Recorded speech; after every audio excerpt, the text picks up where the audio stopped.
Hello everyone, কেমন আছো তোমরা সবাই? আশা করি তোমরা সবাই ভালো আছো। আমিও খুব ভালো আছি। আবার একটা ছোট্ট মিনি ব্লগ নিয়ে চলে এলাম। তো দেখো, আমরা তিনজনে বেরিয়ে পড়েছি আর বাইরে মেঘের অবস্থাটা দেখতে বেশ সুন্দর লাগছিল, কিন্তু কখন যে বৃষ্টি চলে আসবে তার কোনো গ্যারেন্টি ছিল না। আর সাথে কিন্তু মাও গিয়েছিল। মা গিয়েছিল হচ্ছে বাসে। প্রথমে ভেবেছিলাম যে আমার স্কুটিটা বার করব, কিন্তু ওয়েদারটা খারাপ, সাথে পুটুন ছিল, সেই জন্য আর মা বলল থাক, আমি বাসে চলে যাব। তো ফার্স্টে দেখো ওর জন্য একটু জুতো দেখছিলাম, তারপরে মাকে নিয়ে চলে এলাম যেখানে আমি ব্লাউজ কাটাই।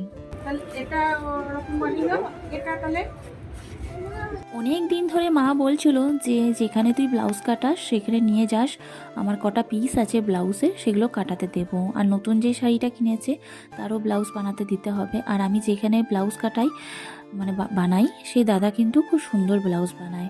মা তো কাটিয়ে দিয়ে চলে গেল, মায়ের কিছু কাজ আছে তার জন্য মা বেরিয়ে গেল। আর আমরা চলে এলাম সিটি স্টাইলে পুটুনের জন্য কটা জামা প্যান্ট কিনবো।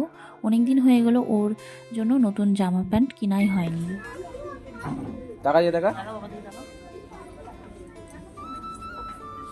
সামনেই তো পুটুন পাখির জন্মদিন, তারপরে আবার দুর্গা পুজো। আর অনেক দিন হয়ে গেছে বললামই ওর জন্য কোনো জামা প্যান্ট কেনা হয় না। আর সত্যি কথা বলতে আমি পুজোর আগে, ওর জন্মদিনের আগে কয়েকটা জামা প্যান্ট কিনে রাখি, কারণ কালেকশানটা বেশ ভালো পাওয়া যায়। এরপরে না কালেকশান আর ভালো পাওয়া যায় না। তো এদিকে তো বলছে মাম্মাম আমার খিদে পেয়েছে, ওকে আবার বাইরে নিয়ে এসে একটা কেক কিনে দিলাম যার নাম নাকি ডোনাট।